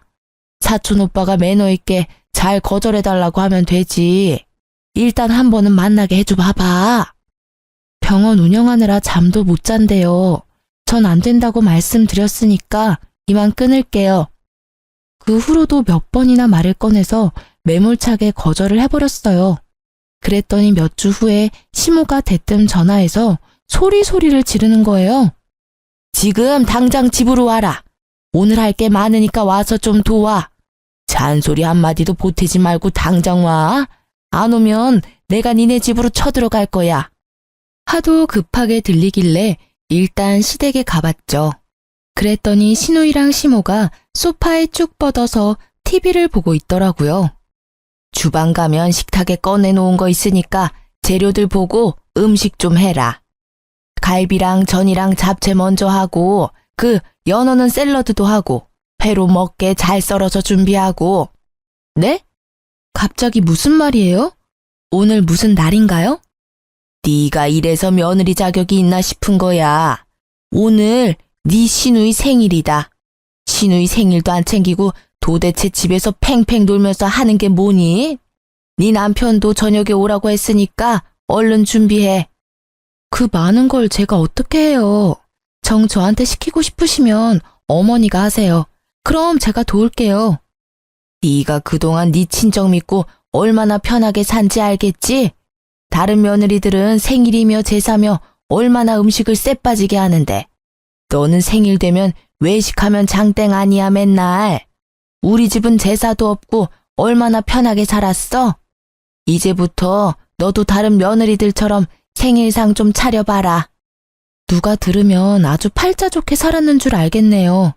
명절 때 꼬박꼬박 음식 준비하고 김장도 하는데 그 말은 왜 쏙 빼요? 아, 좀 그만 좀 대들어요. 한 번에 네 하는 법이 없네. 내 생일 소원이 언니가 해준 집밥 좀 먹어보는 거예요. 그러니까 오늘 솜씨 좀 한번 부려봐요. 우리 집에 도움도 안 되는데 그런 거라도 해야죠. 신우이의 비웃는 표정을 보니 제 머릿속에 있는 무언가가 팍 터지는 기분이 들면서 화가 솟구치더라고요. 저는 조용히 주방으로 들어가서 식탁에 가득 놓여진 봉지들을 거실에다 던지기 시작했어요. 어머머머, 얘가 지금 뭐 하는 거야? 야, 고기 다 터졌잖아. 아, 이걸 어째? 카페트에 생고기 범벅이 됐잖아. 저는 고기며 채소들이며 생선들을 다 던져서 거실 바닥을 난장판을 만들어버렸어요. 시모와 시누이가 저를 말리려고 제 팔을 붙들더라고요. 저는 손을 팍 치워버리고 두 사람을 바닥으로 밀어버렸죠. 나도 우리 집에선 귀한 자식이에요. 내가 왜 이 그지 같은 집구석에서 이딴 대우를 받아야 돼요? 내가 이 집 나가기를 아주 간절히 원하나 본데. 좋아요. 원하는 대로 해줄 테니까 다신 이딴 짓 하지 마요. 알았어요? 저는 바닥에 쓰러져서 입을 떡 벌리고 있는 신운영과 시모를 뒤로하고 징글징글한 그 집을 나와버렸어요. 남편은 시모한테 얘기를 들은 건지 만 건지 집에 들어오지도 않고 전화도 없더군요. 남편이 연락이 오면 화풀이라도 하려고 했는데 아예 남 취급을 하니 이건 정말 부부도 가족도 아니구나 하는 생각이 들었어요. 그런 남편의 태도에도 정말 오만정이 떨어져 버렸죠. 저는 남편의 회사로 바로 이혼 소장을 퀵으로 보내버리고 저도 친정으로 돌아가 버렸어요. 그래도 연락이 없길래 며칠 후에 남편한테 전화를 걸었죠. 소장 받았으면 당신이 가서 접수해. 왜 가타부타 말이 없어? 일하느라 바빠 죽겠는데 언제 가서 그걸 접수하냐? 펑펑 노는 네가 가서 해. 네가 이혼하자고 보낸 거 아니야. 집에서 키우던 개가 집을 나가도 이렇게 행동하진 않겠다. 이혼하자는데 전화도 없고 뭐 하자는 거야? 이혼하자는 건 넌데 왜 나한테 화를 내? 하고 싶으면 해줄 테니까. 내가 뭐 너 붙들고 울고 사정이라도 할 줄 알았냐? 네가 하자고 했다. 나중에 딴 말 하지 마. 걱정 붙들어 매셔. 내가 접수할 테니까. 내일 3시까지 우리 사촌 오빠 병원 1층 카페로 가지고 와. 회사랑도 가까우니까 올 수 있지? 아이씨, 네가 회사 앞으로 오면 되지. 내가 거길 왜 가? 오라면 와. 나중에 안 와놓고 후회하지나 말고. 이렇게까지 말했으니까 오고 말고는 당신이 알아서 해. 저는 시무와 신우이한테도 같은 시간에 병원 건물 카페로 오라고 전했죠. 혹시나 사촌 오빠를 소개해줄까 싶었는지 아주 반색을 하더라고요. 그렇게 다음날 카페로 가서 징글징글한 그 집 식구들을 기다렸죠. 얼마 지나지 않아서 시무랑 신우이가 들어왔는데 신우이가 얼마나 빡세게 꾸미고 왔는지 아주 꼴이 우습더라고요. 아가씨는 아주 샵에 다녀왔나 봐요. 혹시 어디 가요? 설마 나 만나려고 이렇게 꾸미고 왔어요? 아니 그게 아니라 여기 온 김에 다른 사람 만날 수도 있고 그러니까 그렇죠. 그리고 나 원래 이러고 다녀요. 아, 그래요? 여기까지 왔는데 사촌 오빠 불러서 인사나 할까요? 어머니도 보고 싶으세요? 우리 사촌 오빠? 어머, 그럼 나야 좋지. 여기까지 와서 인사는 하고 가야지. 우리가 병원으로 올라갈까? 온 김에 병원 구경도 하고. 네가 이렇게 협조적으로 나오는 거 보니까 그날 그렇게 난장판 치고 간 게 마음에 걸리긴 걸리는 모양이다. 그럴 리가요. 저는 속으로 시무를 마음껏 비웃으면서 카페 출입문을 바라봤죠. 마침 사촌 오빠가 딱 맞춰서 카페로 들어오더라고요. 사촌 오빠를 발견한 신우이가 얼굴이 벌개지며 부끄러워하는 꼴이라니 나이가 어린 것도 아닌데 아주 볼썽사납더군요. 왜 혼자 왔어? 같이 내려오라니까. 아, 지금 올 거야. 처음 뵙겠습니다. 천영이 사촌 오빠입니다. 사촌 오빠가 정중하게 인사를 하자 시무가 아주 흡족한 얼굴로 고개를 연신 끄덕이더라고요. 그때 의사 가운을 입은 한 여자가 우리 쪽으로 걸어왔죠. 아, 언니, 왔어요? 이쪽은 내 전시모, 전신우이. 이분은 사촌 오빠랑 곧 결혼할 분이에요. 같이 일하는 의사시고요. 뭐? 결혼을 한다고? 아니, 근데 뭐, 전시모? 이혼할 마당에 그럼 뭐라고 소개를 해요? 모르는 아줌마라고 할 수는 없잖아요. 결혼을 한다고? 참나, 완전히 바람둥이 아니야. 별꼴이야 진짜. 근데 왜 날 여기까지 오라고 한 거야? 네 주제 파악 좀 하라고 불렀다. 왜? 바람 펴서 이혼당한 백수 주제에 어디 감히 의사를 넘봐. 지야말로 지부모한테 얹혀 살면서 돈 한 푼 벌어본 적 없는 주제에 자, 네 눈으로 똑똑히 보고 주제 파악 좀 하셔. 이게 진짜 보자 하니까 아주 막 나가네. 이런 꼴 보여주려고 하늘 같은 시무를 여기까지 오라 마라 한 거야? 이게 아주 나를 제대로 농락을 하네? 그게 끝은 아니고요, 아줌마. 내가 차마 우리 부모님한텐 이런 꼴을 보일 수가 없어서 우리 오빠한테 좀 부탁을 했네요. 오빠, 말해줘. 이 건물이 누구 거고 오빠가 누구한테 월세 내고 있는지. 군아버지가 건물주시지. 네가 건물 관리하니까 다달이 너한테 월세 내고 있고. 뭐? 네가 이 건물 월세를 받는단 말이야? 네 아버지 건물이라고? 네 아버지 사업 쫄딱 망한 거 아니었어? 내가 내 입으로 우리 아버지 사업 망했다고 한 적 있어요? 정리했다고 했지. 대개 아들이 국어를 못하는 건지 말을 못 알아듣는 건지 정리했다는 말 이해 못해요? 우리 집 멀쩡히 잘 살고 있고 이 건물 말고도 부동산이 몇 갠데 누구한테 망했대. 대개 아들이랑 댁 남편 한 달 월급 합쳐도 이 건물 한 달 월세보다 적어요. 뭘 좀 알아보고 사람을 무시하던지 해야지. 이게 다 무슨 말이야? 그게 정말이야? 이 건물이 장인어른 거라고? 뒤늦게 도착한 남편이 제일 중요한 말은 다행히 다 들었더라고요. 얼굴이 하얘져서는 파르르 떠는데 얼굴이 가관이었어요. 저는 남편 손에서 툭 떨어진 서류 봉투를 재빨리 집어들어 확인했죠. 역시나 이혼 서류가 들어있더라고요. 이건 내가 지금 접수할게. 법원에서 보자고. 여보, 잠깐만. 나 이혼 서류 주러 온 거 아니야. 당신 어떻게든 설득하려고 이렇게 달려온 거라고. 여보, 이혼은 절대 안 돼. 우리 그동안 대화를 너무 안 했잖아. 응? 일단 우리 얘기 좀 하자. 아니면 그동안 못 갔던 여행을 좀 갈까? 여행 같은 소리 하고 있네. 연기를 하려면 좀 제대로 해. 다 티나. 난 당신 집구석의 본 모습을 똑똑히 봤고 그동안 내가 결혼 생활 내내 했던 모든 노력이 다 헛짓거리였단 걸 알게 됐어. 너야말로 얼굴이 잘났니? 아님 전문직이기래? 뭘 잘났다고 나를 무시해? 다신 네 얼굴 보기 싫으니까 당장 내 앞에서 꺼져. 여보, 내가 다 잘못했어. 난 당신 집이 너무 어려워져서 당신이 힘들까봐 일을 좀 하라고 추천했던 거지. 당신 집에 건물이 그렇게 많은지 몰랐지. 왜 진작 나한테 말을 안 했어? 내가 알았으면 우리 사이가 이렇게까지는 안 됐잖아. 그래, 얘 말이 맞다. 가족끼리는 비밀이 없어야지. 어쩜 그런 사실을 감쪽같이 속이니? 니네 집이 그렇게 부자인 걸 알았으면 우리가 사업 접은 거 가지고 그렇게 걱정을 했겠어? 더 이상 어떤 말도 듣고 싶지 않아서 저는 무시하고 가려고 뒤돌았어요. 그랬더니 남편이 제 팔목을 세게 잡고 안 놓는 거 있죠? 보고 있던 사촌 오빠가 화가 났는지 남편 손을 비틀어 버리더라고요. 내가 보는 앞에서도 이 지경인데 그동안 애를 얼마나 구박했을지 안 봐도 알겠네.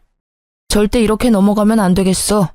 큰아버지한테 다 말하고 법적으로 소송이라도 해서 당장 내 동생한테서 떨어뜨려 놔야지. 안 되겠네, 이 집구석.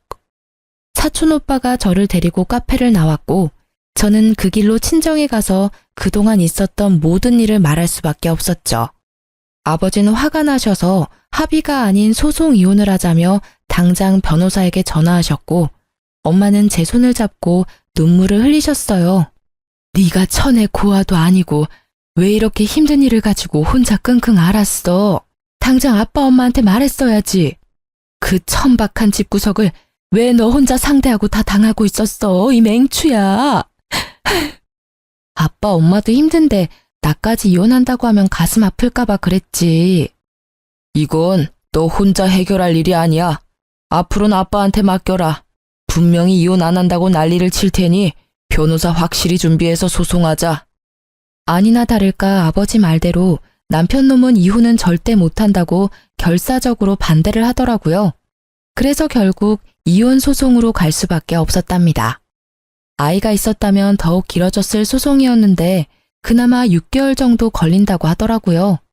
아버지는 그 집구석에서 연락이 직접 오지 못하도록 모든 걸 변호사를 통해서 진행을 했어요.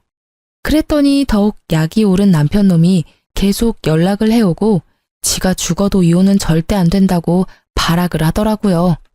친정집 앞에 찾아와서 부모님을 만난다면서 소리 지르고 문을 계속 두드리기까지 했죠. 이 자식이 진짜 미쳤나? 내가 다 변호사 통해서 전달하라고 했지.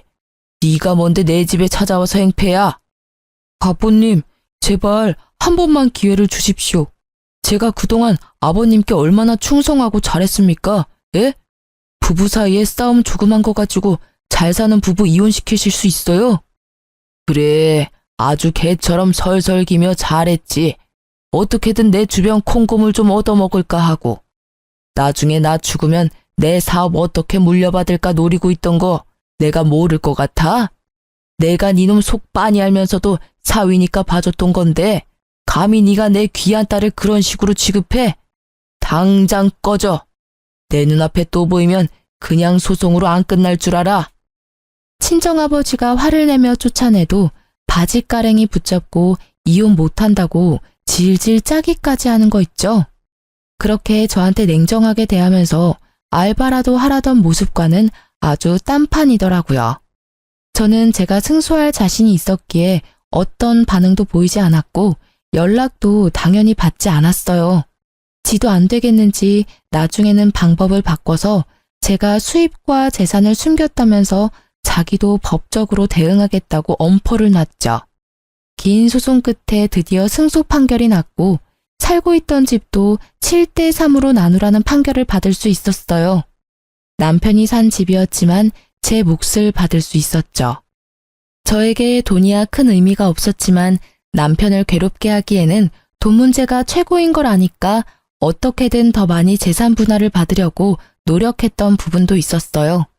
판결 나던 날 남편이 얼마나 발악을 하던지 분노 조절 장애처럼 보이더군요. 저를 노려보며 소리 지르는데 너무 무서울 정도였어요. 그걸 마지막으로 다신 전 남편 놈을 안 보는 줄 알았는데 6개월 정도 지났나? 집에 또 찾아온 거 있죠? 여보, 당신은 나 없이도 잘 지내 보이네. 난 당신 없으니까 살아도 사는 것 같지가 않아. 여보, 우리 다시 합칠 수 없을까? 여기 또 찾아오면 바로 경찰 부른다고 했지? 이혼한 지가 언젠데 왜 온 거야? 당장 꺼져. 전 남편은 얼굴이 아주 초췌해져 있더라고요. 한눈에 봐도 정상적으로 보이지 않았죠. 아무리 생각해도 날 일으켜줄 수 있는 건 당신뿐이야. 여보, 우리 제발 다시 시작하자. 내가 정말 잘할게. 내가 당신 마음을 아프게 했다면 한 번만 용서해줘. 저는 바로 경찰을 부르려고 핸드폰을 들었죠.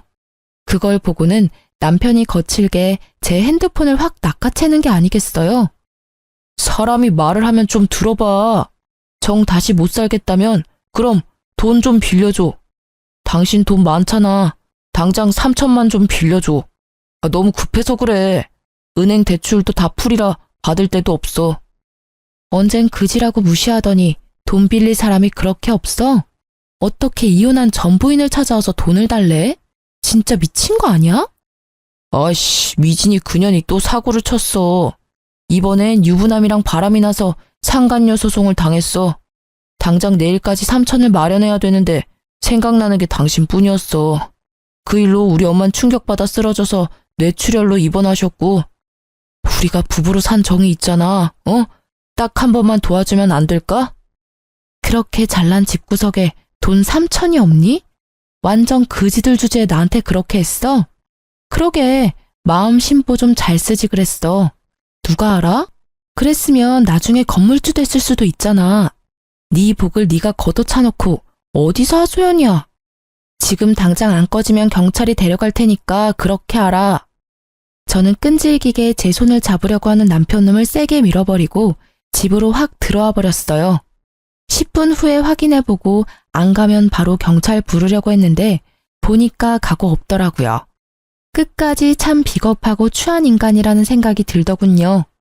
어떻게 저딴 놈을 남편이라고 밥 해먹이며 관리해주며 살았는지 후회만 될 뿐이었네요.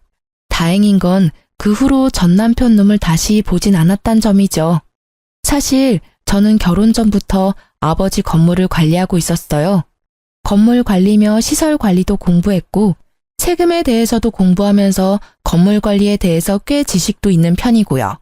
남편은 집에서 노는 전업주부라면서 저를 무시했지만 사실 저도 건물 관리하고 월세 받고 직원 관리하면서 바쁘게 지냈었거든요. 남편과 사이가 좋을 때는 혹시나 남편이 알게 되면 그냥 다 말하고 같이 관리하면 어떨까 했었는데 지금 생각해보면 남편 놈한테 말하지 않은 것이 천만 다행이었네요. 이혼한 지 몇 년이 흐른 지금 저는 여전히 건물 관리하면서 부모님과 함께 지내고 있어요. 대책 없이 사랑만 쫓는 결혼도 위험하지만 별다른 사랑 없이 조건만 대충 맞춘 결혼도 참 위험한 짓이죠. 주변 사람들이 다 그렇게 결혼한다고 해서 저도 별 생각 없이 떠밀리듯이 결혼했었는데 지금은 정말 잘못한 거라는 생각을 해요. 남들 인생이 아닌 내 인생인데 나 스스로 생각하고 결정해야 하는 건데 말이죠. 그래서 이제라도 제가 원하는 삶을 선택해서 스스로 한번 살아보려고요. 이 나이에 홀로 서게 하는 것도 웃기지만 아직 인생에 남은 날이 많기에 오로지 저에게만 집중해서 살아보려고 한답니다. 사연을 들어주신 여러분도 충만한 삶을 지내시길 바라면서 제 이야기를 마칠게요. 들어주셔서 감사합니다.